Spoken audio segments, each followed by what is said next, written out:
자, 사탄이 마지막 시대 성도들을 공격하는 가장 강력한 수단이 있습니다. 자, 생활의 염려를 갖고 흔들어도 흔들리지 않아요. 또 돈으로도 마음을 흔들어도 흔들리지 않습니다. 어떤 사람들은 사탄이 할 수 있는 것을 다 했는데 흔들리지 않으면 사탄이 최후로 사용하는 수단이 있다는 것입니다. 그것이 무엇일까요? 표적과 이적이에요. 그것이 바로. 참 여러분들 믿기 어렵겠지만 오늘날 웬만한 그리스도인들은요 이미 표적과 이적에 깊이 연결되어 있습니다. 참 이상하죠? 표적과 이적이 나타나면은 좋아할 것이 아니라 일단은 경계해야 되는데, 혹시 이것이 마귀가 치는 장난인지 모르니까 조심해야 되는데 왜 거기 자꾸 미혹당하는 사람들이 수없이 생겨날까요?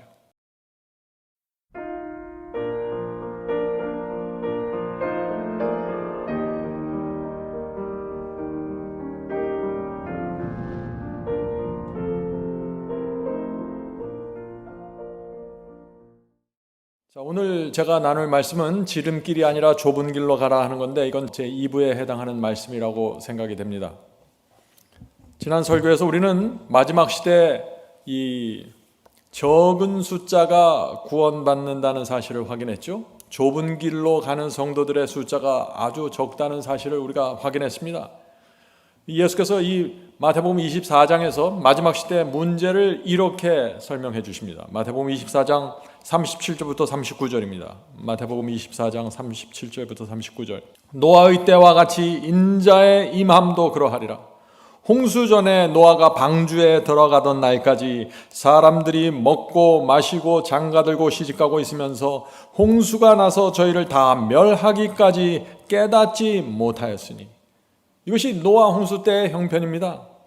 대부분의 사람들이 멸망당한 이유가 여기 나와 있습니다. 무엇입니까? 사람들이 먹고 마시고 장가들고 시집가는 일에 정신이 다 나갔다는 것입니다. 그래서 홍수가 밀려와서 멸망당할 때까지 깨닫지 못했다는 것입니다. 분명한 징조와 분명한 현상들이 있었고 노아의 분명한 설교가 있었는데도 불구하고 홍수가 올 때까지 깨닫지 못했다는 것이죠. 참 이상하죠?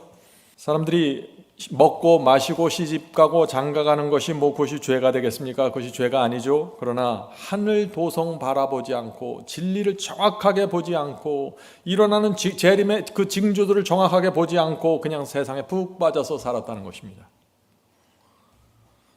저희를 다 멸하기까지 깨닫지 못하였으니 인자의 임함도 이와 같으리라. 예수께서 재림하실 때 왜 수많은 사람들이 멸망당하는지 이제 이해가 되시죠? 결국 사탄은 우리를 끌어당겨서 마지막 시대 이 방주 예수 그리스도의 재림을 위해서 준비하지 못하게 하는데 뭘 갖고 해요? 그냥 돈벌이하고 공부하고 일상생활에 그냥 깊이 빠지게 하는 것입니다. 교회도 다녀요. 예배도 드립니다. 기도도 합니다. 근데 일상생활에 푹 빠져 있는 것입니다. 그래서 주의 재림을 위해서 전혀 준비하지 못하게 되는 것입니다. 그래서 일상생활에서 잘하셔야 됩니다. 이것이 기본이에요. 생활의 염려로 사탄이 공격해서 우리의 마음을 흐트리는 것입니다. 그래서 우리가 이 세상을 나그네로 살아야 된다고 제가 계속해서 말씀드리는 것입니다. 자, 누가복음 21장 33절에 또 사탄의 공격이 이렇게 나옵니다. 사탄이 공격하는 수단들입니다. 누가복음 21장 34절. 너희는 스스로 조심하라. 그렇지 않으면 방탕함과 술취함과 생활의 염려로 마음이 둔하여지고 뜻밖의 그날이 덫과 같이 너에게 임하리라. 멸망당하는 사람들에겐 항상 이 심판이 덫과 같이 어느 날 갑자기 멸망당할 때까지 깨닫지 못한 채 이런 식으로 임한다는 것이죠. 그런데 누가복음 21장에서 예수께서 말씀하신 그 문제는 뭐예요? 마음이 둔하여진다는 것입니다. 마음이. 어떤 이유로든지 그것이 돈이든지 생활이든지 무엇이든지 간에 우리 마음이 양심이 둔해지면은 주의 재림이 덫같이 임한다는 것입니다. 성도 여러분, 우리 마음이 중요한 것입니다. 여러분이 어떤 행위를 하고 어떤 장소를 찾아가고 무엇을 할지라도 마음과 양심이 중요한 것입니다. 그 우리의 마음 속에 그 사이사이 있는 때가 있으면 씻어내야 된다는 것입니다. 성령께서 가르쳐 주실 것이에요. 하늘 성소로 올라가 여러분의 마음을 펼쳐 놓으세요. 그러면 여러분의 마음의 동기와 의도와 모든 것을 보여주십니다. 그때 굴복하는 것이 하늘 가는 백성입니다. 자, 사탄이 마지막 시대에 공격하는 우리 성도들을 공격하는 가장 강력한 수단이 있습니다. 가장 강력한 수단. 자, 생활의 염려를 갖고 흔들어도 흔들리지 않아요. 또 돈으로도 마음을 흔들어도 흔들리지 않습니다. 어떤 사람들은. 또 사탄이 할 수 있는 것을 다 했는데 흔들리지 않으면 사탄이 최후로 사용하는 수단이 있다는 것입니다. 그것이 무엇일까요? 표적과 이적이에요. 그것이 바로 마태복음 24장 24절입니다. 마태복음 24장 24절. 킹제임스 성경으로 읽겠습니다. 거짓 그리스도들과 거짓 대언자들이 일어나 표적들과 이적들을 보여 할 수만 있으면 바로 그 택함 받은 자들을 속이리라. 하나님께서 택하셨어요. 충성스러운 신앙을 갖고 있어요. 좁은 길을 가는 것처럼 보여요. 그런데 이 성도들에 대한 마지막 사탄의 공격이 뭐예요? 큰 표적들과 이적들이라고요. 참 여러분들 믿기 어렵겠지만 오늘날 웬만한 그리스도인들은요 이미 표적과 이적에 깊이 연결되어 있습니다. 참 이상하죠? 표적과 이적이 나타나면은 좋아할 것이 아니라 일단은 경계해야 되는데 혹시 이것이 마귀가 치는 장난인지 모르니까 조심해야 되는데 왜 거기 자꾸 미혹당하는 사람들이 수없이 생겨날까요?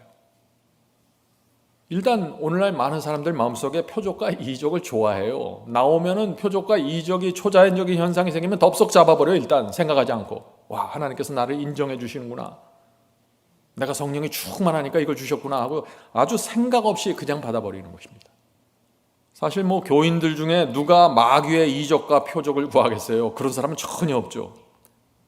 사람들은 다 성령 충만을 구하는 것입니다. 사람들은 다 성령의 큰 침례를 구하는 것이에요. 그래서 많은 사람들이 이런 상담이 들어오는 것입니다. 제가 받는 상담 중에 아주 대표적인 상담들이 이런 케이스들이에요. 목사님, 저는 성령의 침례를 받고 싶습니다. 왜 성령의 침례를 원할까요, 이분이? 보통 성령 갖고는 뭐가 해결이 안 된다는 얘기예요. 그냥 확 성령의 침례를 받고 싶다는 거예요. 목사님, 성령의 침례를 받고 싶습니다. 보통 성령의 역사로는 제 문제가 해결되지 않습니다. 남편 때문에 끊임없이 시험을 받고 있습니다. 죄와 세속을 이길 수가 없습니다. 더 이상 시험을 받지 않을 수 있게 성령 충만함, 성령 침례를 받고 싶습니다. 성령의 역사를 받는 거하고 성령 침례하고 성령 충만하고 뭐가 달라요? 성령께서 어떤 사람에게는 너는 성령 조금만 줄게. 너는 성령을 그냥 침례로 줄게. 너는 내가 성령을 충만해 줄게. 성령께서 사람을 차별하시나요? 이게 무슨 얘기예요, 이게 도대체? 그 사람의 마음밭에 따라서 성령이 어떤 사람은 폭포수처럼 쏟아져서 성령의 침례가 돼버리고 어떤 사람은 그냥 양심에서 조그만 음성 겨우 들려줄 정도밖에 안 된다는 것이에요. 어떤 사람은 마음밭이 부드러워서 성령 충만해서 성령께서 말씀하시면 감사와 기쁨으로 그 성령을 붙잡고 따라가서 굴복하는데 어떤 사람들은 할 수 없이 억지로 한다는 것입니다. 우리에게 달렸습니다. 성령께 달린 게 아니라 우리에게 달린 것이라는 얘기예요. 오늘 많은 분들이 단 한 번에 성령의 침례를 화끈하게 받아갖고 문제를 해결해 버리라고 그러죠. 그런 경험이 가능할까요? 날마다 십자가를 주고 좁은 길을 가지 않는데 한 번에 성령의 침례 크게 받아갖고 그냥 무슨 문제 해결하고 이게 가능할까요? 성도로 이 성령 침례는 특효약이 아닙니다. 우리의 영적인 경험에 지름길도 없고 특효약도 없습니다. 더 이상 그런 거 구하지 마세요. 우리는 기본으로 돌아가야 됩니다. 물침례가 있죠. 물침례가 무엇입니까? 우리의 몸을 담그는 침례죠. 그죠? 물침례라는 것은 몸을 완전히 물속에 담그는 것이죠. 성령 침례가 뭐예요? 마음과 양심을 성령께 담그는 침례라는 것입니다. 성령께 완전히 굴복하고 지배당하는 침례, 성령 침례입니다. 제가 이 성령의 침례에 대해서는 제가 설교해 놓았습니다. 많은 분들이 이 설교를 들었습니다. 성령의 불로 태움 받는 경험이라는 제목입니다. 성령의 불. 어떤 분들은 성령의 불을 원해요. 성령의 불로 태움 받는 방법. 여기서 제가 성령 침례를 또 설명했습니다. 여러분 시간을 내서 꼭 한번 들어보시기 바라요. 성령 침례가 무엇인지, 성령의 불로 내가 태워지는 것이 무엇인지. 오늘날 그리스도인들의 특징은 뭔가 화끈한 걸 원해요. 왜 그래요? 한 번에 한 방에 뭐를 끝내길 원하는 것이죠. 그게 그렇게 되질 않는다는 것입니다. 그래서 바울도 I die daily. 나도 날마다 죽노라고 고백하는 것이에요. 그 성령 충만한 바울도 나도 날마다 죽노라고 했어요. 그것이 성령 충만한 자의 고백입니다. 자, 바울은 성령께서 우리 마음에 들어오신다고 했습니다. 고린도후서에 그 말씀 있죠? 고린도후서 1장 22절입니다. 고린도후서 1장 22절. 저가 하나님 또한 우리에게 인치시고 보증으로 성령을 우리 마음에 주셨느니라. 하나님께서 우리 마음에 인치시고 보증으로 성령을 우리 마음에 주십니다. 자, 이것이 성령 침례입니다. 자, 성령 침례가 무엇입니까? 성령께서 우리 마음에 온전히 거하는 경험입니다. 그래서 하나님께서 인을 치시는 것이에요. 이 사람은 내 것이라고. 시험과 유혹이 올 때 이 사람은 굴복한다는 것입니다. 그것이 인침받는 경험이고 성령 침례입니다. 성령의 침례를 받으면 어떤 일이 생깁니까? 성령께서 호소하시고 성령께서 내게 감동하실 때 온전히 굴복한다는 것입니다. 어떻게 성령께서 역사하실 때마다 온전히 굴복할 수 있을까요? 이 사람이 주님을 사랑하기 때문이에요. 하늘 도성 가는 길 외에는 이 사람 마음속에 없습니다. 예수님보다 더 귀한 것은 없어요. 그래서 성령께서 역사하실 때마다, 호소하실 때마다, 책망하실 때마다 납작하게 엎드려서 굴복한다는 것이에요. 이런 사람들은 죄를 고집할 수 없죠. 불순종을 계속해서 끌고 갈 수 없는 사람들입니다. 성령 침례를 받은 사람들이죠. 육신의 정욕이 올라와서 나를 끌어가려고 할 때, 그때 내 속에서 성령께서 이 길이 정론이 이 길로 가라 하고 말씀하시고 나를 붙잡아 주실 때, 그때 굴복하는 것이 뭐예요? 성령 침례 받은 자의 경험이라는 것입니다. 성도 여러분, 여러분에게 이 경험이 이루어지고 있습니까? 우리가 주님께 굴복할 때 기쁨으로 감사로 하는 것이죠. 좁은 길을 기쁨과 감사로 하죠. 충성으로 가죠. 성령 침례 받은 자입니다. 환상적인 경험을 추구하지 마세요. 아주 기본으로 돌아가셔서 성령의 역사에 정확하게 내가 반응하고 굴복하면 여러분은 성령의 침례에 점점 더 깊이 들어가는 것입니다. 요한일서 5장 6절 보겠습니다. 요한일서 5장 6절. 증언하시는 이는 성령이시니 성령은 진리니라. 여기 놀라운 말씀이 나오죠. 우리에게 증언하고 호소하시는 자도 성령이고, 성령 이퀄 뭐라고요? 성령은 진리니라. 진리를 내 마음에 그대로 소중히 받으면 성령 충만한 거예요. 그게 성령께서 가장 원하시는 경험이 뭐예요? 내가 진리 안으로 깊이 들어가는 거예요. 이걸 모르고 뭔가 뜨겁고 환상적이고 단방에 끝내는 어떤 것을 자꾸 사람들이 추구하니까 미혹당하는 거죠. 성령 침례를 받으면 진리를 분별하고 죄와 유혹을 분별합니다. 그래서 유혹이 올 때 성령께서 즉시 우리 마음에 알려주죠. 이것은 유혹이다, 조심해라.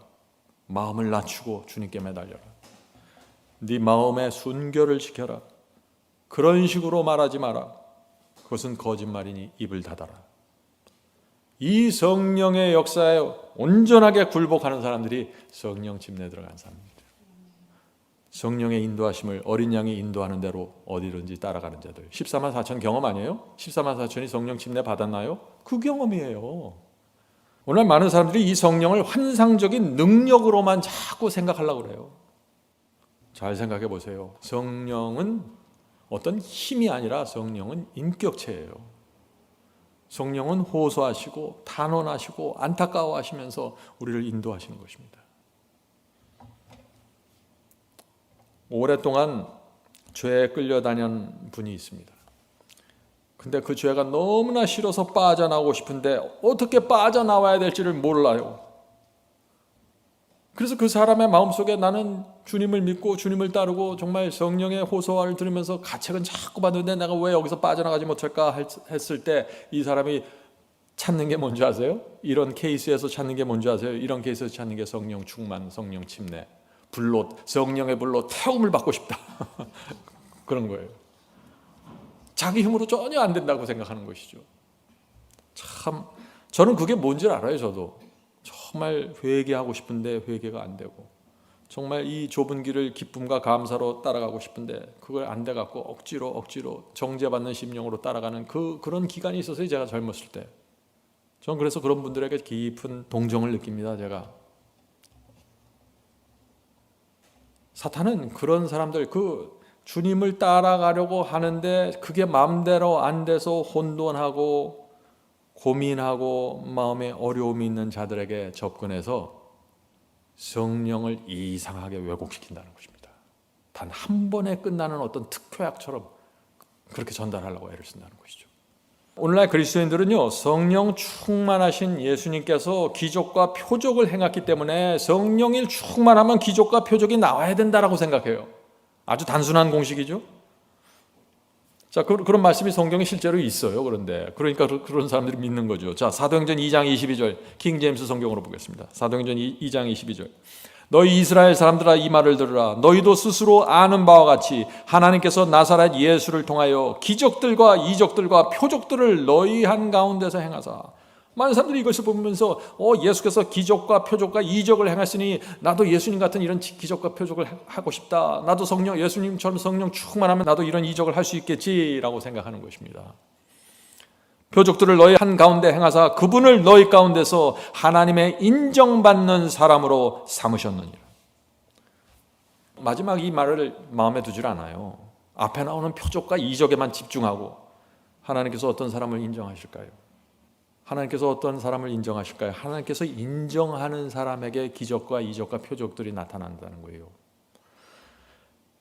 사도행전 2장 43절 보겠습니다. 사도행전 2장 43절. 모든 혼유에 두려움이 임하고 사도들을 통하여 이적들과 표적들이 많이 일어나더라. 사도들에게도 이적과 표적이 많이 일어났습니다. 왜요? 사도들은 성령 충만했으니까요. 그래서 사람들이 성령 충만, 성령 침례를 구하는 거예요. 이거 구하기 위해서 어디 가요? 그래서 자꾸 기도원 가는 거예요. 거기 가면 성령 충만하고, 거기 가면 뭐가 될 줄 알고, 또 누가 아무개한테 가면 또 안수 받으면 뭐가 될 줄 알고. 참 답답한 것이죠. 사탄이 들어올 수 있는 여지를 활짝 열어놓고 있는 거예요, 지금. 나도 성령 충만하고 나도 성령 침례 받으면 기적과 이적을 행할 수 있을 거야. 예수님도 그러셨고 사도들도 그랬어. 나도 그렇게 되고 싶어. 나도 이적을 행하고 나도 표적을 해서 복음을 전하고 싶어. 안진병이를 일으켜서 나도 복음을 전파하고 싶어. 들으면 멋진 말이죠. 의도도 좋은 것 같고. 모든 것은 진리 위에 정확하게 서 있어야 돼요. 근데 내 의도와 동기와 목적이 아무리 순수해도 진리 위에 정확하게 서 있지 않으면 사탄이 비집고 들어옵니다. 자, 그런데 이적과 표적은 반드시 성령 충만한 자들에게만 나타나나요? 기적과 이적이 나타나면 이 사람 성령 충만하구나, 이 사람 성령 침례 받았구나, 이렇게 단정 지을 수 있습니까? 예, 아닙니다. 보세요.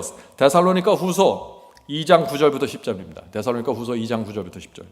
악한 자의 임함은 사탄의 역사를 따라 모든 능력과 표적과 거짓 이적과 불의의 모든 속임으로 멸망하는 자들에게 임하리니 이는 저희가 진리의 사랑을 받지 아니하여 구원함을 얻지 못함이니라. 여기 큰 문제가 생겼죠? 능력과 표적과 이적은 하나님께로부터 오고 예수께서 그래서 그것을 행하고 사도들이 행했는데 여기서는 지금 거짓과 표적과 엄청난 이적이 사탄의 역사로 온다고요? 그래서 조심해야 된다는 것입니다.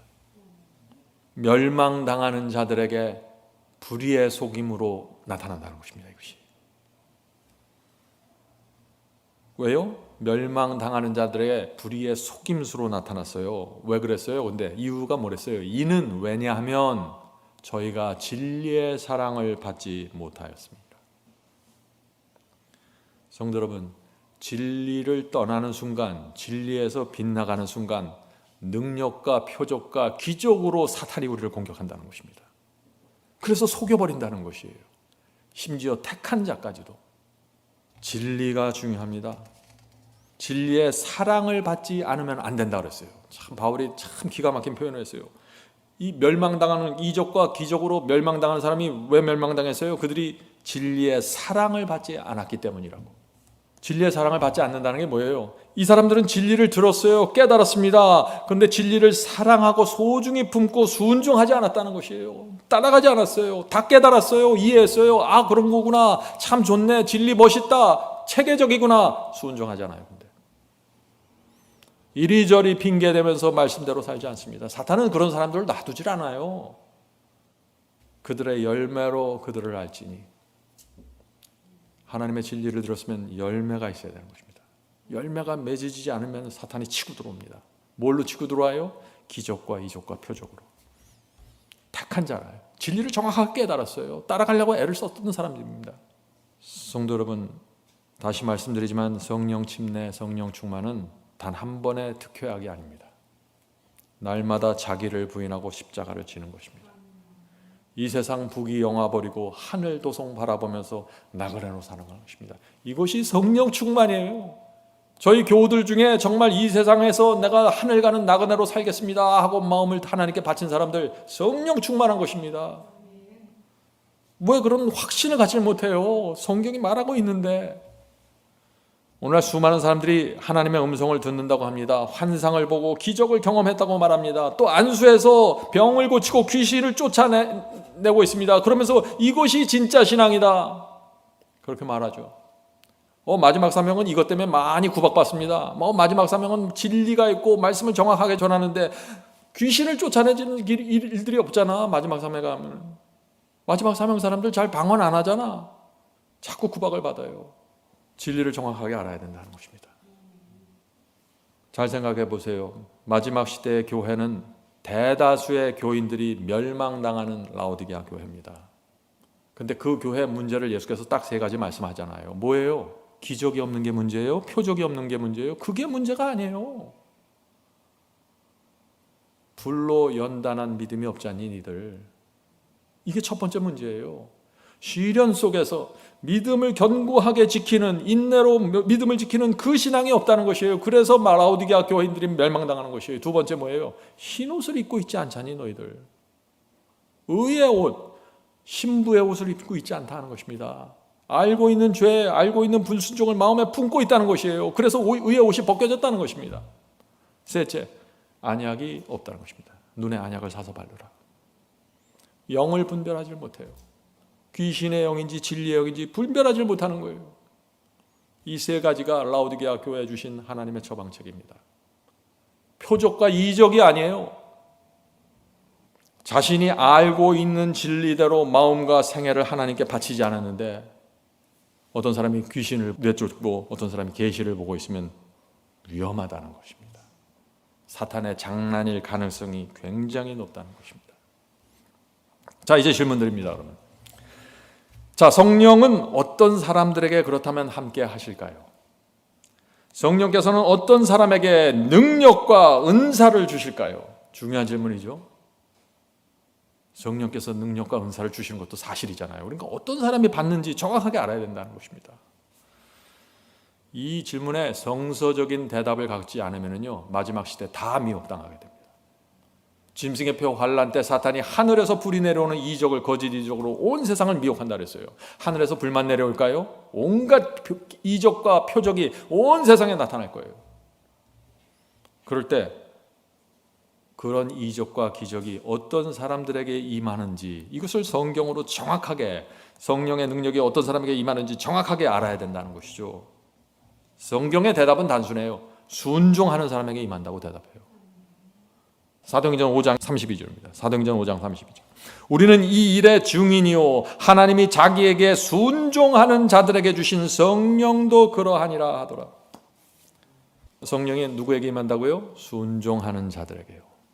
단순한 것입니다. 당연하죠. 하나님께서 동쪽으로 가라는데 동쪽으로 가야 성령이 임하지, 서쪽으로 가면서 성령 달라 그러면 악령이 임한다는 것이에요. 근데 순종, 성경에서 말하는 순종이 뭐예요? 억지로 따라가는 거예요. 그건 순종이 아니에요. 순종하면 하나밖에 없어요. 감사와 기쁨으로 순종하는 거예요. 믿음하면 하나밖에 없어요. 순종하는 믿음이에요. 감사와 기쁨으로 순종하는 거예요. 그 유일한 믿음이에요. 믿음이 여러 종류가 있는 게 아니에요. 순종도 여러 종류가 있는 게 아니에요. 성경이 말하는 순종은 하나예요. 이런 순종과 이런 믿음이 아니면 뭐라 그래요? 성경은 율법의 행위라고 그냥 밀어버려요. 위선이다 이거죠. 성도 여러분, 알고 있는 하나님의 말씀, 여러분이 받았던 빚 순종하세요. 충성하세요. 여러분의 그런 삶에 성령이 충만하게 임하는 것입니다. 그리고 여러분이 이미 하나님의 말씀을 지키고 계명을 지키는 것이 내 마음의 기쁨과 즐거움이 되었습니다. 성령 충만한 것입니다. 하나님의 영이 우리에게 어떻게 임하고 우리 속에서 어떤 감정이 생기는지 정확하게 아셔야 돼요. 순종하지 않는데 기뻐하는 사람이 있어요. 어떤 사람들은 그거 아니에요. 베드로전서 1장 2절입니다. 베드로전서 1장 2절. 성령이 어떤 사람에게 임하는지 보라는 얘기죠. 곧 하나님 아버지의 미리 아심을 따라 성령이 거룩하게 하심으로 순종함과 예수 그리스도의 핏부림을 얻기 위하여 택하심을 받은 자들에게 변지하노니. 자, 하나님께서 어떤 사람들 택하시나요? 성령을 통해서 거룩하게 된 자들입니다. 말씀에 순종하는 사람들이에요. 순종하지 않는 자들에겐 결코 성령이 임하지 않아요. 자, 로마서 15장 봅니다. 로마서 15장 18절 19절. 로마서 15장 18절 19절. 순종하게 하시려고 나를, 바울입니다, 나를 통하여 말과 행위와 표적과 이적과 또 성령의 능력으로 이룩하신 것 외에는 내가 감히 말하지 아니하겠노라. 자, 표적과 이적이 나타났어요. 성령의 능력이 나타났어요. 이유와 목적이 뭐예요? 순종하게 하려고. 하나님의 말씀과 모든 이적과 능력은 하나님의 말씀을 따라가는 순종에 초점이 맞춰져 있다는 것입니다. 여기서 말하는 순종은 억지로 하는 행위가 아니에요. 위선이 아니에요. 온 마음으로 감사와 기쁨으로 순종하는 것이죠. 계명이 그래서 무거운 것이 되지 않는 그 순종을 말하는 것입니다. 그것이 새 언약의 경험이에요. 자, 이제 또 질문을 또 생각해 봐야죠. 중요한 질문입니다. 어떤 사람이 하나님의 말씀에 순종하지 않았는데 표적과 이적과 어떤 성령의 능력 같은 것이 나타날 수 있습니까? 어떻게 대답하시겠어요? 나타날 수 없는 거죠. 그게 성경 말씀이잖아요. 순종하지 않으면 의의 옷이 벗겨집니다. 아무리 주님을 믿고 한번 거듭났다고 해도 내가 순종하지 않는 생애를 살면 의의 옷은 벗겨져요. 그래서 라오디게아 교회 교인들의 옷이 다 벗겨지고 벌거벗은 것입니다. 순종하지 않으면 이적과 표적도 나타날 수 없어요. 순종하지 않으면 어떤 음성도 듣지 못하고 환상도 볼 수 없어요. 순종이 시작입니다. 충성이 시작이에요. 순종하지 않고 충성하지 않고 알고 있는 계명을 지키지 않으면서 자꾸 환상과 이적과 표적을 구하면 사탄의 땅으로 들어가는 것입니다. 자, 질문 또 드리죠.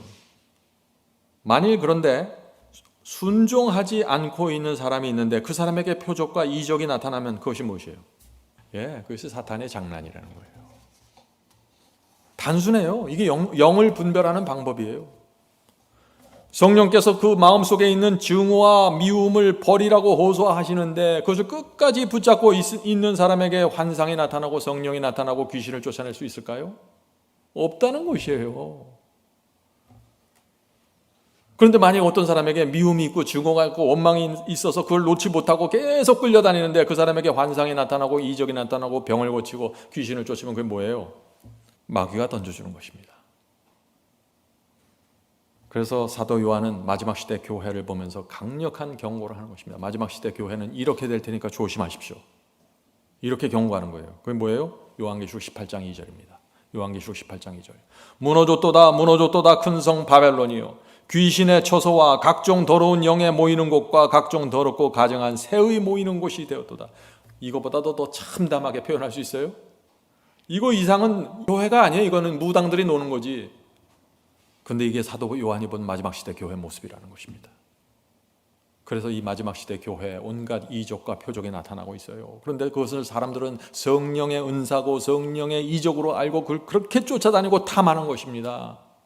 말씀대로 살지 않는데 계명을 지금 범하고 있는데 이기심과 악한 감정이 지금 내 마음속에 있는데 의의 경험이 제대로 이루어지지 않는데 새 마음을 받지 않았는데 생애를 주님께 드리지 않았는데 진리를 정확하게 모르는데 성령의 열매가 내 품성 속에 없는데 음성이 들리고 환상이 들리고 귀신을 쫓아내십니까?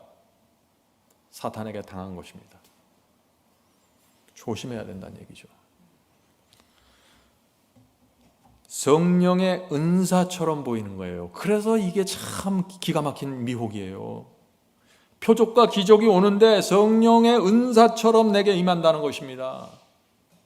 어떤 분들은 그래요. 나 이거 이제 순종했으니까 은사를 받겠지. 성령의 능력을 받겠지. 이렇게 단순하게 생각하는 것이죠. 오늘 설교는요. 오늘 제가 나누는 설교는 사탄이 가장 이 시대에 싫어하는 설교일 겁니다. 짐승의 표 환란이 일어나기 전에 사탄은 표적과 이적으로 온 세상을 점령하니까요. 사탄은 하나님께서 택하신 성도들 14만 4천이 되기 위해서 나가려고 하는 자들을 미혹하기 위한 마지막 수단이 뭐라고요? 이적과 표적이라고요. 그래서 사탄이 가장 싫어하는 설교가 아마 오늘 설교가 될 수 있다는 것입니다. 많은 사람들은요, 사탄의 거짓 이적과 표적을 주고 있는데 그것을 성령의 능력과 성령의 은사로 받고 있다는 것입니다. 사탄이 성공하고 있는 것이에요. 자, 그래서 오늘 우리는 성령의 은사가 어떤 사람들에게 나타나는지, 성령의 능력이 어떤 사람들에게 함께 하는지 분명하게 확인하고 살펴봐야 된다는 것입니다. 자, 질문을 드립니다. 우리 성품과 신앙에 성령의 열매가 없는데 성령의 은사를 받을 수 있습니까? 하는 질문입니다. 이 질문은 아주 굉장히 중요한 질문입니다. 바울은 성령의 열매를 말하고 성령의 은사를 말했습니다. 이 둘은 다른 것이에요. 그런데 성령의 열매가 없어요, 나에게. 그런데 성령의 은사를 받을 수 있을까요? 나에게 성령의 열매가 없는데 내가 방언할 수 있을까요? 나에게 성령의 신앙과 성품의 성령의 열매가 없는데 내가 귀신을 쫓을 수 있을까요? 이 질문을 하는 거예요. 반드시 성령의 열매가 있어야 되는 것입니다. 우리 마음과 생애에 성령의 열매가 맺혀야 성령의 은사가 주어지게 될 수 있다는 것입니다. 그래서 성령의 열매가 무엇인가 정확하게 알아야 된다는 것입니다. 성령의 열매가 무엇입니까? 뭐 열심히 전도하는 게 성령의 열매예요? 아니에요. 바울은 육체의 열매와 성령의 열매를 딱 나누어서 설명합니다. 너희들 이런 거 하지? 이건 육체의 열매야. 그런 열매 너희 가운데 있으면 성령의 열매 없는 거야. 이렇게 아주 노골적으로 단도직입적으로 얘기하고 있어요. 자, 들어보세요. 여러분 속에, 제 속에, 우리 속에 무슨 열매가 있는지 보세요. 갈라디아 5장 16절부터 26절을 한 절 한 절 읽겠습니다. 갈라디아 5장 16절 26절. 내가 이르노니 너희는 성령을 쫓아 행하라. 그리하면 육체의 욕심을 이루지 아니하리라. 성령과 육체는 완전히 반대되는 것입니다. 내가 육체의 소욕을 따라가고 있으면서 난 성령을 받아서 성령 충만해, 육체를 따라가고 있고 육체의 욕심을 이루고 있으면서 난 성령 충만을 구해, 난 성령 침례 받을 거야, 이런 일은 절대 없어요. 자, 17절 보겠습니다. 육체의 소욕은 성령을 거스리고, 그렇죠? 육체는 성령하고 충돌하는 거예요. 정반대예요. 성령의 소욕은 육체를 거스리나니 이 둘이 서로 대적함으로 너희 원하는 것을 하지 못하게 하려 함이니라. 너희가 만일 성령의 인도하시는 바가 되면 율법 아래 있지 아니하니라. 자, 이 말씀이 무엇이에요? 성령께서 우리 마음을 감동시켜서 우리 마음의 기쁨과 즐거움으로 충성으로 하나님의 말씀을 따라가고 성령께 굴복하면은 율법 아래 있지 않다는 것이에요. 율법 아래 있다는 게 뭐예요? 구원받기 위해서 나 이거 해야지, 천국 가기 위해서 이거 해야지, 지옥 가지 않기 이거 해야지, 교회에서 내가 존경받기 위해서 이거 해야지. 율법 아래 있는 거예요. 다 성령이 내 마음의 역사에서 감사와 즐거움으로 순종하면 그건 율법 아래가 아닙니다. 그건 성령 아래죠. 성령의 인도하심입니다. 새 언약을 맺은 사람들입니다. 19절입니다. 육체의 일은 현저하니 음행과, 자, 여기 이런 일을 하는 것은 육체 속에 있는 사람들이에요. 육체에 끌려다니는 사람들, 이런 사람들은 성령 충만 전혀 아니에요. 성령의 열매 아니에요. 육체의 일은 현저하니 음행과 더러운 것과, 더러운 생각, 더러운 계획, 더러운 것들에 자꾸 마음이 팔리고 끌려다니면 육체라는 것이에요. 육체. 호색과 색을 탐하는 것이죠. 20절. 우상 숭배와 술수가 뭐예요? 간교한 계획이에요. 남을 무너뜨리려고 간교한 계획하는 거, 남을 쓰러뜨리려고 계획하는 거, 술수입니다. 원수를 맺는 것과, 다른 사람들과 자꾸 원수를 맺어요. 용서를 못 해줘요. 문제만 생기면 원수가 돼버려요. 성령 충만 아니에요. 성령의 열매 아니에요. 원수를 맺는 것과 분쟁과, 어떤 사람들 자꾸 분쟁을 일으켜요. 교회에서 자꾸 문제를 일으키고 분쟁을 일으키고, 시기와 분냄과 당짓는 것과, 어떤 사람들 자꾸 우리 편을 만들어요. 너 우리 편 아니야, 넌 내 편이야. 자꾸 당을 줘요. 교회 안에서. 성령의 열매 아닙니다. 육체의 열매예요. 불리함과 뭐예요? 교회의 연합을 깨트려요. 말로, 눈짓으로, 행위로 교회가 연합되지 못하게 자꾸 여기저기 문제 일으키면서 돌아다니는 거예요. 육체입니다. 이런 상태에서 성령 충만 없어요. 성령께 온전히 굴복해야 성령의 열매가 있는 거예요. 이단의 가르침 갖고 있는 사람은 성령에 들어갈 수 없는 것이죠. 21절. 투기와 술 취함과, 질투하고 술 취하고 방탕함과 또한 그와 같은 것들이라 전에 너희에게 경계한 것 같이 경계하노니. 지금 바울이 이것을 경고하시는 거예요. 전에도 내가 경고했지, 이런 거 하지 말라고. 또 내가 경고한다. 마음속에 이런 더러운 것들, 이런 육체에 속한 것들을 내가 마음에 품고 있으면요, 성령의 능력을 행할 수가 없는 것입니다. 오늘날 기독교 안에 이런 것들을 마음에 품고 있는 사람들이 귀신을 쫓고 안수를 하고 뭘 하고 뭐예요? 성령이 아니에요. 아니라는 것이죠. 아무리 방언하면 뭐래요? 이 육체 속에 이런 게 있는데. 아무리 귀신을 쫓으면 뭐예요? 육체 속에, 지금 마음속에 이런 것이 너저분하게 들어가 있는데. 사탄에게 당한 거예요. 이런 일들을 하는 자는 하나님의 나라를 유업으로 받지 못할 것이요. 바울이 이렇게 분명하게 써놨는데 뭘 여기 혼돈될 게 뭐가 있어요? 자, 22절부터 이제 성령의 열매가 나옵니다. 지금까지는 육체의 열매예요. 이제부터 성령의 열매입니다. 오직 성령의 열매는, 자, 성령의 열매 9가지입니다. 보세요. 사랑과, 여러분 마음속에 사랑이 있습니까? 성령의 열매입니다. 희락과, 주님 안에서 기뻐하는 것입니다. 화평과, 오래 참음과, 자비와, 양선과, 충성과. 성령의 열매하면은 사람들이 사랑하고 자비하고 은혜롭고 요것만 얘기해요. 기쁘고. 충성이 있어요. 충성이 빠지면 안 돼요. 어떤 사람은 사랑만 해요. 즐겁기만 해요. 무슨 잘 훈련된 무슨 스튜디오처럼 아주 예의가 바라요. 근데 말씀에 충성하지 않아요. 가짜예요. 충성과 온유와 절제니, 여기 또 절제 들어가죠. 성령과 절제는 같이 갑니다. 분리된 게 아니에요. 절제니 이 같은 것을 금지할 법이 없느니라. 이 성령의 9가지 열매가 있어야 성령의 은사가 나타날 수 있다는 것이에요. 오늘날 기독교의 문제가 뭐예요? 성령의 열매 건너뛰어서 성령의 은사로 들어간 거예요. 성령의 열매 건너뛰어서 방언 달라고 매달리는 거예요. 이게 뭐예요? 탐욕이에요. 교만이에요. 영적인 교만입니다. 자, 이런 성령의 9가지 열매를 말한 다음에 24절에 그리스도 예수의 사람들은 육체와 함께 그 정과 욕심을 십자가에 못 박았느니라. 그리스도 예수의 사람이 뭐예요? 육체와 정욕을 십자가에 못 박은 사람들이에요. 그런 사람들에게, 나를 십자가에 못 박는 그런 사람들이 예수 그리스도의 사람들이고, 그런 사람들이 성령의 9가지 열매를 맺는다는 것이에요. 사랑을 그냥 합니까? 내 자신을 죽이지 않고 나를 내려놓지 않는데 사랑이 되나요? 자존심을 십자가에 못 박지 않는데 사랑이 됩니까? 온유가 나옵니까? 거기서? 우리 육체 속에 우리의 본성이 그런데.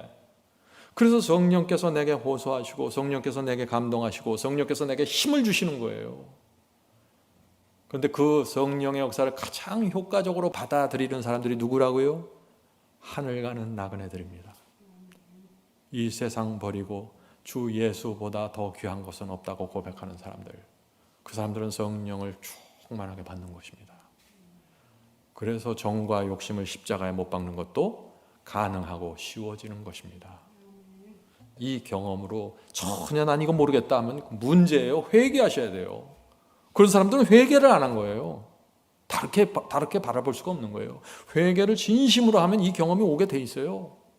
왜 이 경험이 오는지 아세요? 회개를 진심으로 하면 여러분은 바이블 칼리지 공부하고 진리로 가는 길을 보았기 때문이에요.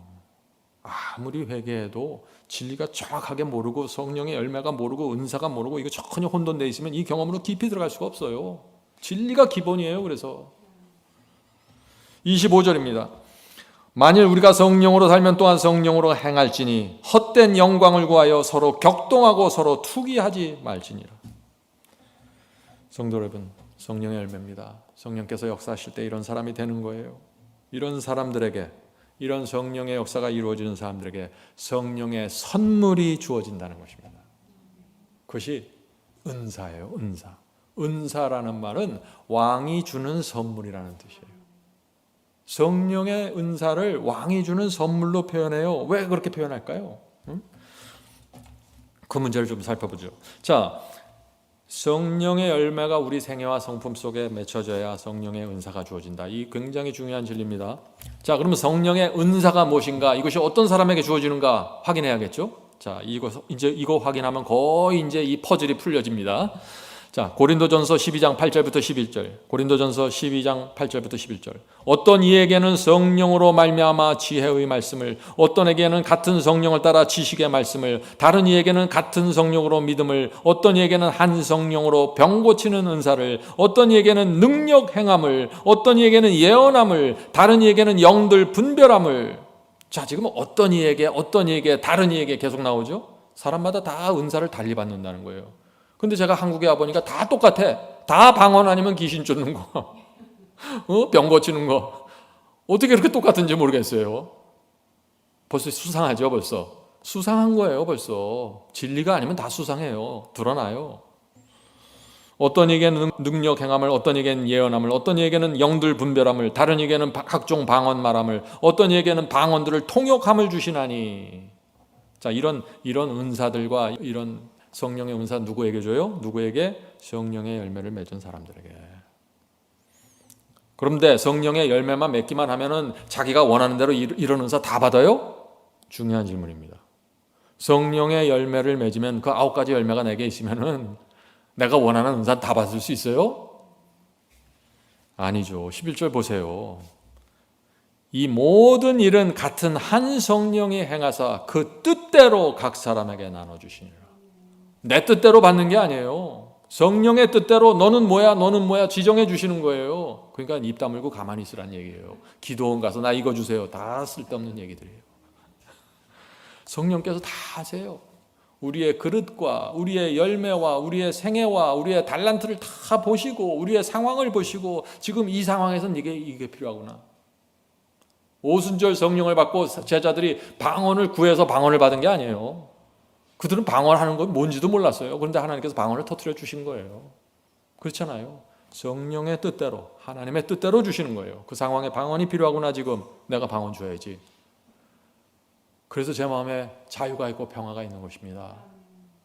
저는 이런 은사들을 구하지 않아요. 제 목표는 성령의 열매에 맺혀져 있습니다. 그리고 주님의 뜻대로 살아가면 나머지는 성령의 뜻대로 알아서 공급해 주시는 거예요. 알아서 공급해 주시는 거예요. 그게 자유예요. 진리 안에서 자유. 어떤 사람들은 이 자유가 없기 때문에 어떻게 해요? 항상 불안해요. 왜 나한테 방언이 안 터질까? 왜 나는 귀신을 못 쫓을까? 저 사람 쫓는 것 같은데. 늘 불안해. 그러니까 맨날 기도원 찾고 골짜기 찾아다니는 거죠. 성령의 은사는 내가 선택하는 것이 아니라 성령께서 당신의 뜻대로 어떤 은사를 줄지 성령 자신이 결정하신다는 것입니다. 굉장히 중요한 것이에요. 이거 중요한 원칙입니다. 오늘날 기독교가 이 원칙을 놓쳐서 완전히 혼돈 가운데 빠져들어간 것입니다. 많은 사람들이 그래서 이런 식으로 기도합니다. 오늘날 많은 사람들이 이런 식으로 기도해요. 주님, 나는 회개했으니까 방언을 주세요. 회개를 근거로 해서 방언 달라고 딜을 하는 거예요, 지금. 뭘 좀 알긴 알아. 그렇죠? 뭐 회개해야 은사를 받는다 하고 기본은 아는 거예요. 그런데 잘못되어 있어요. 나는 회개했으니까 방언을 주세요. 나는 세상을 버린 열매가 있으므로 귀신 쫓는 능력 주세요. 나는 말씀과 계명에 순종했으니까 안수해서 병 고치는 능력을 주세요. 이게 돼요, 안 돼요? 이 기도가 돼요, 안 돼요? 안 돼요. 하나님께서 알아서 주시는 거예요. 순종이 무슨 공로예요? 회개가 무슨 공로입니까? 나 상품 변화됐으니까 나 이 공로 있으니까 내가 원하는 거 달라 무슨 공로예요? 참 해도 너무한 거 아니에요? 하늘에 계신 하나님 앞에서 이 우주를 창조하신 하나님 앞에서 내가 뭘 한다고 내가 선택을 해요? 그래서 이 은사를 왕이 주는 선물이라고 그러는 거예요. 이런 기도하면은 사탄의 미혹으로 들어가는 기도예요. 저 기도가 지금 여러분 화면에 보이는 저 기도가 사탄의 그라운드로 미혹으로 들어가는 기도예요. 제가 분명히 말씀드리죠. 성령의 은사는 내가 선택하는 것이 아닙니다. 귀신 쫓는 것 내가 선택하는 것이 아니에요. 준비되지 않는 사람이 성령의 은사, 귀신 쫓는 거, 방언하는 거, 뭐 치유하는 거 이거 자꾸 매달리면 악령들이 와서 기적과 표적으로 역사해버려요. 준비되지 않은 사람이 하나님의 뜻이 아닌데 자꾸 그거 달라고 이 골짜기 저 골짜기 다니면서 구하면 어떻게 돼요? 사탄과 악령들이 와서 이적을 준다는 거예요, 실제로. 그럼 어떻게 돼요, 이 사람은? 나는 하나님께서 내가 기도한 대로 응답하셨어. 내가 기도하면 하나님도 응답해. 이렇게 되는 거예요, 또. 완전히 미혹에 들어가는 것입니다. 진리를 모르고 하나님 말씀에 복종하고 성령께 굴복하는 이 경험이 뭔지도 모르면서 십자가를 지는 그 경험이 뭔지 모르면서 성령의 능력을 구하면은요, 표적과 이적이 나타날 수 있어요. 그런 사람에게도. 근데 그 정체가 뭐예요? 사탄의 장난이라는 것입니다. 그래서 사탄이 어떻게 장난을 쳐요? 어떤 사람에게 병을 줍니다. 사탄이 병을 줄 수 있나요? 병을 줄 수 있어요. 사탄은 초월적인 존재이기 때문에. 예? 그리고 나서 사탄이 어떤 사람 속에 들어가서 귀신 들리게 할 수 있나요? 그렇게 할 수 있어요, 사탄은. 그런데 또 어떤 거짓 선지자를 보내서 안수를 하고 귀신을 쫓아내게 만들죠. 병을 고치게 만들죠. 그러면 어떻게 돼요? 이런 말을 하면 안 되지만 짜고 치는 고스톱이라는 말이 있더라고요. 이게 그거예요. 악령 둘이 와서 환자 하나 놓고 장난을 치는 거예요. 그럼 그 주변에 있는 사람들이 놀래갖고 다 하나님께서 임하셨구나. 저 사람이 안수하니까 병이 낫네. 저 사람은 귀신을 쫓아낼 수 있는 사람이야. 나에게 아무리 풍성한 성령의 열매가 맺혔을지라도 어떤 은사를 주실지는 성령께서 스스로 결정하십니다. 하나님의 뜻과 섭리에 따라서 하나님께서 이 사람을 어떤 도구로 사용할지 하나님께서 정하시는 것입니다. 하나님께서 어떤 사람은 작은 것으로 어떤 사람은 큰 것으로 결정하시는 거예요. 하나님께서 결정하시는 거예요. 내가 큰 그릇 떼고 싶습니다. 그런 거 없어요. 하나님께서 그 사람의 필요를 보시고 그 상황을 보시고 지금 이 상황에서 가장 적당한 것이 무엇인지 하나님의 지혜로 결정하셔서 주는 것입니다. 그게 은사예요. 자, 히브리서 2장 4절 보겠습니다. 히브리서 2장 4절. 하나님께서도 자신의 뜻에 따라 표적들과 이적들과 다양한 기적들과 성령님의 선물로 그들에 대하여 증언하셨느니라. 분명히 나오죠. 표적과 이적과 기적은 하나님의 뜻에 따라 이루어지는 것입니다. 자, 이제 그럼 질문 드립니다. 성령이 충만하고 성령 침례를 내가 받았으면 나에게 그 사람에게 반드시 성령의 능력이 함께해서 이적과 표적이 나타날까요? 대답해 보세요. 여러분이 만약에 성령이 충만합니다. 성령의 침례를 받았어요. 그럼 여러분에게 반드시 성령의 능력이 나타나서 병 고치고 귀신 쫓고 이런 능력과 이적과 표적이 나타나야 정상입니까? 아니라는 것이에요. 아무리 성령 충만해도 표적과 이적이 나타나지 않을 수가 있는 거예요. 왜? 이것은 전적으로 하나님의 뜻에 의해서 이루어지기 때문에. 사도 바울이 얼마나 많은 이적을 행했습니까? 다른 사람들 구하기 위해서, 복음을 전하기 위해서 얼마나 많은 환자들을 고쳤어요. 얼마나 다양한 방언을 합니까? 그런데 그것은 바울에게 나온 능력이 아니에요. 바울의 뜻대로 바울 너가 그거 원하니? 그래 내가 방언 줄게. 너 치유하기 원해? 그래 내가 치유해 줄게. 이게 아니에요. 그 상황에서 방언이 필요하다고 하나님께서 인정했기 때문에 바울이 방언을 구할 때 방언을 주신 거라는 것입니다. 기도는 내 뜻을 하나님께 알리는 게 아니라 하나님의 뜻을 받는 거예요. 모든 이 복음은 다 연결되어 있어요. 기도, 은사, 능력, 이 모든 것이 연결되어 있어요. 단 하나의 표적과 이적도 인간에게서 인간의 결정과 인간의 능력으로 나오는 것은 없습니다. 모든 능력과 은사는 하나님의 뜻대로 하나님께서 허락하셔야 주어진다는 것입니다. 이게 정확해야 돼요. 그래서 이 목사님이 환자에게 안수하고 기도하고 치유해달라고 기도할 때 반드시 설명을 해줘야 되는 것입니다. 형제여, 이제 제가 안수를 합니다. 그러나 먼저 이 설명을 잘 들어보십시오. 형제여, 능력은 나에게 나오는 것이 아니라 하나님께로부터 나오는 것입니다. 하나님을 바라보십시오. 나를 바라보지 말고 하나님을 바라보셔야 됩니다. 내가 목사이고 진리를 전파하기 위해서 모든 것을 바친 종이지만 치유의 은사를 주시는 것은 하나님께서 결정하십니다. 하나님께서 당신의 생애 전체를 보시고 결정하실 것입니다. 우리가 하나님의 뜻이 이루어지도록 기도합시다. 이게 안수 기도예요. 치유 은사고.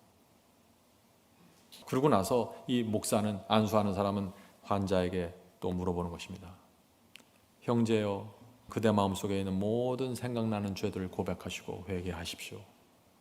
마음속에 있는 미움과 불순종과 이제 모든 것을 다 회개하고 내려놓으십시오. 그리고 나서 우리 함께 기도합시다. 그렇게 하고 나서 손을 얹고 안수하고 치유해 달라고 하나님께 기도하는 것입니다. 전적으로 하나님 중심의 기도예요. 바울은 성령이 충만한 사도였습니까? 그렇습니다. 바울은 성령이 충만했고 성령 침례를 받았고 최고 수준의 성령을 받았어요. 그렇죠?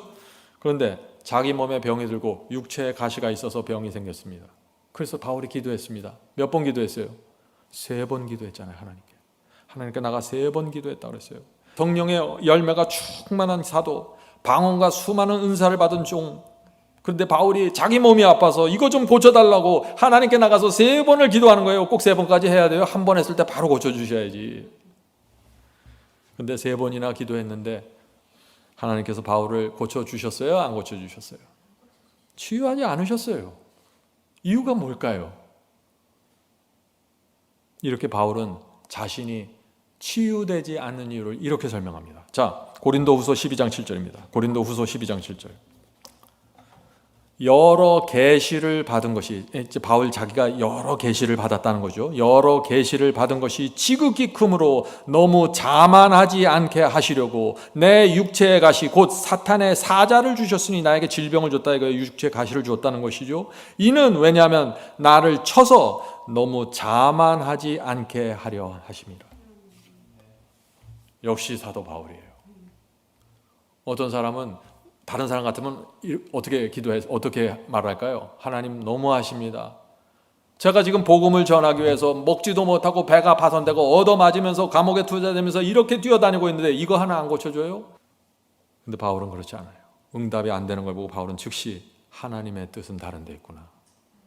내가 많이 계시를 받고 많이 복음을 전하고 성도들이 많이 나를 따르고 나를 존경하기 때문에 내가 혹시 교만해질까 봐 하나님께서 가시를 박아주시는구나. 이게 영성입니다. 이게 하나님의 뜻을 아는 종들이에요. 불편한 몸을 끌고 바울이 소아시아와 유럽을 다녔습니다. 배를 타고 다녔고 아프리카로 가서 복음을 전했습니다. 그런데 그 육체의 가시를 끝까지 빼주지 않는 것입니다. 성도 여러분, 하나님의 이 선택을 우리가 이해할 수 있을까요? 하나님의 선택과 결정을 그대로 받는 게 성도예요. 그렇기 때문에 우리가 뭐 달라, 복 달라, 은사 달라, 능력 달라, 병 고치고 뭐 귀신 쫓고 이런 거 자꾸 얘기하지 마세요. 그런 거 얘기하면 할수록 유치한 거예요. 많은 사람들은 그런 걸 해야 고상한 신앙으로 올라가는 줄 알아요. 거꾸로 해요. 하나님께서 보실 때 교만은 무서운 것입니다. 그래서 하나님께서 어떤 사람에게 이적을 주시고 표적을 주실 때는 굉장히 절제하실 수밖에 없어요.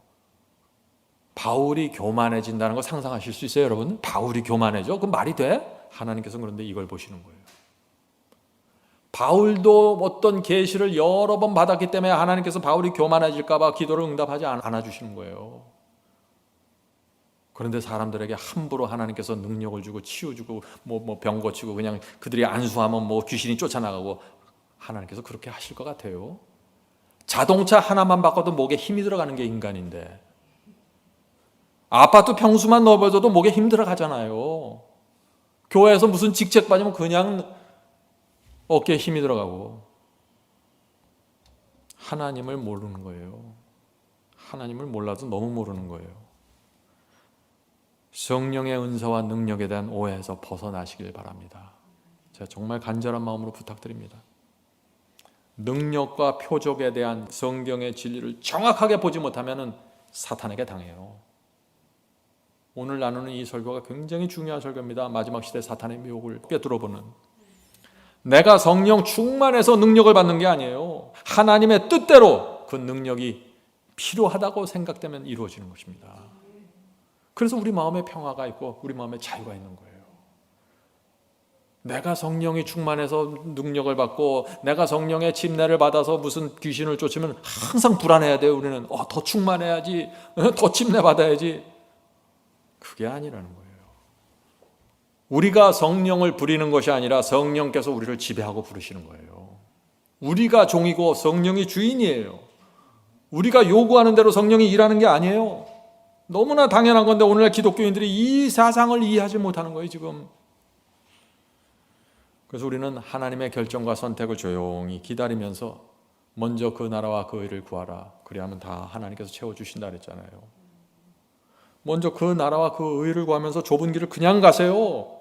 나머진 다 채워줘요. 은사가 필요해요. 은사 주셔요. 걱정하지 마세요. 돈이 필요합니까? 하나님께서 알아서 공급하세요. 먹을 것을. 이 신앙의 단순한 비결에서 벗어나갖고 자꾸 지름길 찾고 특교약 찾다가 다 무너져 버리는 거예요. 우리가 이 하나님의 결정과 선택이 어떻게 이루어지는지를 보질 못하면 어떻게 돼요? 천지분별하지 못하고 깊은 교만으로 들어갑니다. 깊은 교만으로 들어가요. 물론 하나님께서는 거룩한 성도들을 통하여 기적을 행하십니다. 우리는 성령의 능력과 은사를 간구하는 기도를 드릴 수 있어요. 또 기도를 하라고 했고. 그러나 주인이 누구예요? 하나님이라는 거예요. 기적이나 은사의 필요와 그것이 행해지는 장소와 시간과 환경은 전적으로 하나님께서 결정하신다는 것입니다. 우리는 무지하고 연약하고 앞을 내다보지 못해요. 어떤 사람을 살려달라고 우리가 간구하고 기도하지만은 그 사람이 여기서 죽는 것이 그 사람의 운명과 구원의 최적의 선택인지 그건 하나님이 하시는 거예요. 그래서 우리가 치유를 위해서 기도하지만 주여 하나님의 뜻이 이루어지길 저희가 간절히 바랍니다. 간구를 하세요. 그러나 최종적으로 하나님의 뜻에 모든 것을 맡기셔야 돼요. 언제 어느 때 어느 환경에서 하늘 아버지의 능력이 나타나야만 그것이 가장 최적인지 우리는 모른다는 것입니다. 우리는 무식해요. 상황을 깨뜨려 보는 눈이 없어요. 우리 하늘 아버지께서 아신다는 것입니다. 하늘의 권능이 시기적절하게 사용될 수 있는 때가 언제인지 하나님께서 판단하셔서 베풀어 주신다는 것이에요. 이것을 알면 우리 마음에 평화가 있어요. 우리가 귀신을 쫓으려고 기도했는데 귀신이 쫓아내지 않으면 하나님께서 다른 계획을 갖고 있는 거구나. 우리는 한 가지 계획밖에 없지만 하나님께서는 1000가지 계획을 갖고 이 우주를 운영하십니다. 항상 플랜 B가 있고 항상 플랜 D가 있어요. 1000가지 계획을 갖고 이 우주를 운영하세요. 근데 우리의 짧은 소견으로 여기서 반드시 치료가 일어나야 됩니다. 여기서 반드시 저 귀신이 쫓아나야 돼요. 이렇게 하면 안 된다는 것입니다. 오늘 많은 사람들이 그냥 누가 좀 정신적으로 좀 이상하면 다 귀신 들렸다 그래요. 아니에요. 어떤 사람이 정신적으로 불안정하고 감정이 불안정하면은 먼저 의사한테 가서 그 정신에 이게 의학적이고 생리적인 문제인지 확인하셔야 돼요.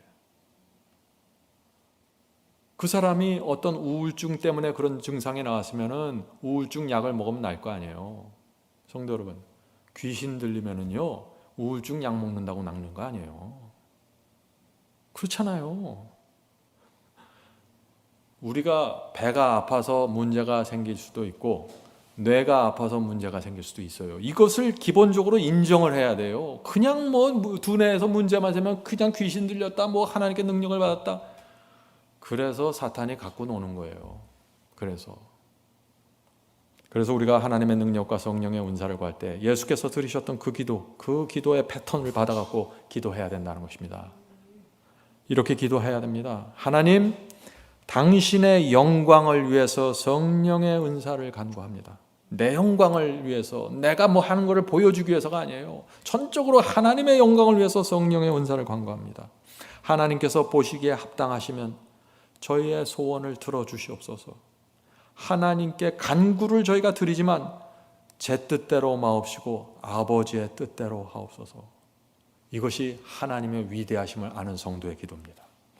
우리가 소원은 베풀 수 있어요. 그러나 우리는 너무 무지하고 연약하고 지혜가 없어요. 그래서 항상 아버지께 의지하는 것입니다. 하나님, 제 마음에는 제 짧은 소견으로는 이렇게 해야 될 것 같은데, 이렇게 들어주셔야 될 것 같은데 하나님의 뜻이 이루어져야 됩니다.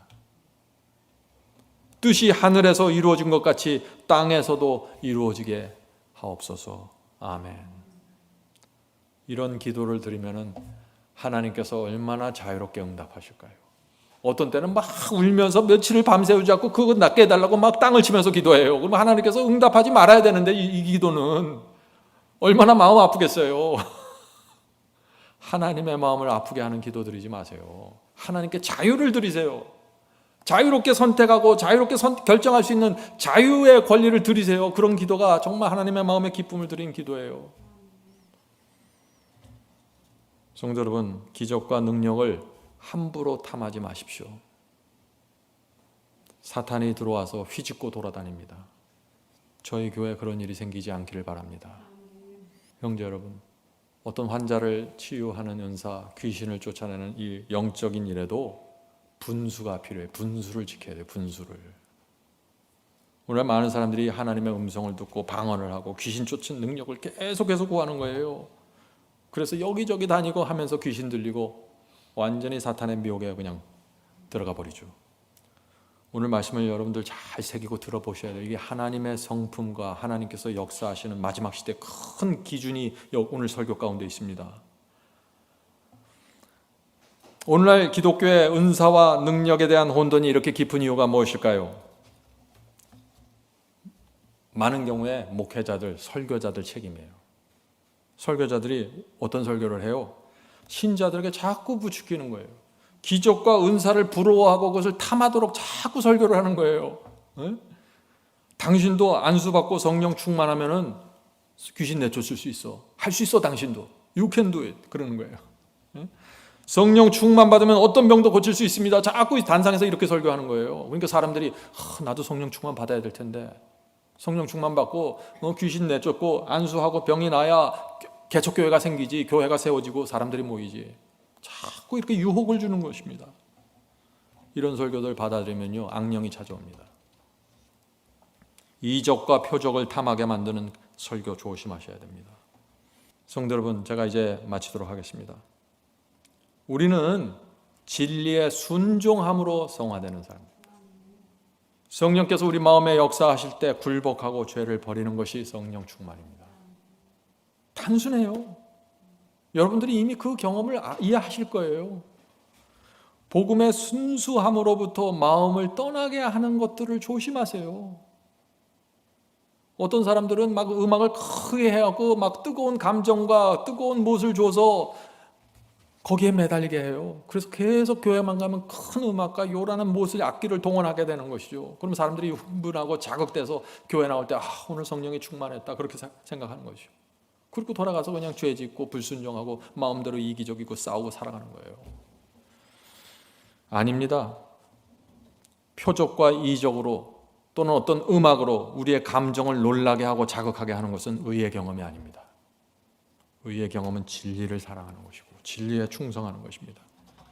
아무리 이적과 표적이 나타나고 내 기분이 환상적으로 감정이 들떴다고 할지라도 말씀에 순종하지 않고 성령의 호소에 굴복하지 않고 내 마음속에 미움과 원망을 버리지 않으면 의의 옷은 벗겨집니다. 성령과 상관없습니다. 자, 갈라디아 2장 20절 읽겠습니다. 갈라디아 2장 20절. 이것이 성령 충만의 경험입니다. 갈라디아 2장 20절. 내가 그리스도와 함께 십자가에 못 박혔나니 그런즉 이제는 내가 산 것이 아니요 오직 내 안에 그리스도께서 사신 것이라. 자, 내 안에 그리스도가 살고 나를 성령께서 주관하시는 것, 이것이 성령 충만입니다. 이제 내가 육체 가운데 사는 것은 나를 사랑하사 나를 위하여 자기 몸을 버리신 하나님의 아들을 믿는 믿음 안에서 사는 것이라. 바울이 말씀했죠. 내가 육체 가운데 산다고요. 거듭난 바울이, 성화된 바울이 내가 육체 가운데 산다고요. 무슨 뜻입니까? 바울 속에서 여전히 육체의 욕망과 충동이 올라올 수 있다는 것입니다. 이것이 그리스도인의 경험이에요. 현실이에요, 이것이. 그래서 십자가에 못 박으라고 하는 것입니다. 그러나 바울은 거기서 끝난 게 아니죠. 이제 나는 더 이상 내 육체의 욕망에 붙잡혀 살지 않는다고 간증하잖아요. 십자가에 못 박았으니까. 이것이 성령 침례이고 성령 충만한 그리스도의 믿음으로 사는 삶입니다. 성도 여러분, 이 영적인 일, 기도, 성령을 받는 일, 중보기도, 이것도 다 성품과 하나님의 성품 안에서 이루어지는 일들입니다. 어떤 사람이 아프잖아요. 그거 막 중보기도 하자고 막 교회가 떠들썩해요. 중보기도 왜 안 하십니까? 하면서 중보기도 하기 전에 그 사람의 동의를 받아야 됩니다. 그 사람의 모든 일들이 오픈되는 거예요. 중보기도는. 어떤 사람이 정신적으로 굉장히 연약해서 정신적인 문제가 있어서 병원에 들락날락거릴 때 교회에서 지금 아무개 자모님이 지금 정신병원에 갔습니다. 며칠 동안 입원하고 있는데 우리 기도합시다. 중보기도합시다. 막 그래요. 본인 딸이 정신병원에 갔으면 중보기도 하고 중보기도 하자고 교회 안에 오픈하겠어요? 개인의 프라이버시가 있는 것입니다. 조심하셔야 돼요. 그래서 하나님의 성품으로 모든 교회의 일과 영적인 일이 이루어진다는 것입니다. 하나님의 자비와 하나님의 배려로. 우리가 그것을 배우는 거예요. 교회 안에서. 어떤 때는 조용히 기도해야 되고 어떤 때는 그 사람의 허락을 받아서 교회에서 공개적으로 중보기도 해야 되는 것입니다. 성도 여러분, 저는 이 교회의 연합과 사랑과 진리를 위해서 늘 최선을 다하고 있습니다. 여러분들이 정말 성령의 역사에 따라 여러분의 마음을 맡기고 이 교회를 위해서 헌신하고 한 마음으로 연합되기를 제가 간절히 바랍니다. 제가 말씀을 마치면서 한 가지 부탁드립니다. 우리의 감정이나 흥분으로 성화되는 것이 아닙니다. 말씀을 소중히 받고 마음에 새기고 그것을 붙잡고 가는 것입니다. 거기서부터 성령의 큰 능력이 나올 수 있는 것입니다. 하나님의 성령도 우리를 신뢰해야 돼요. 그래야 은사를 주고 능력을 주는 것입니다. 그래서 제가 늘 새 언약의 경험을 강조하는 것이죠. 부디 성령께서 우리에게 지혜를 주시고 이성을 밝게 해주셔서 흔들림 없이 이 길을 끝까지 가게 되길 제가 간절히 바랍니다. 하늘에 계신 저희들의 아버지, 저희가 주님을 따라갈 때 참 부족함이 있고 넘어짐이 있고 어떤 때는 혼돈스러워서 실수할 수 있습니다. 그러나 저희가 주님을 따라가기 원하오니 주께서 저희를 붙잡아 주시고 지도해 주시옵소서. 성령께서 저희의 부족함을 알려주실 때마다 겸손하게 무릎 꿇고 주의 가르침을 받을 수 있도록 도와주시옵소서. 오늘 함께 예배드리는 성도들에게 함께 해주시고 그들의 필요를 공급해 주시고 그들의 마음을 위로해 주시고 하늘 가는 길에 저희 교우들이 한 마음과 한 성령으로 연합할 수 있도록 도와주시옵소서. 예수님의 이름으로 간절히 기도드립니다. 아멘.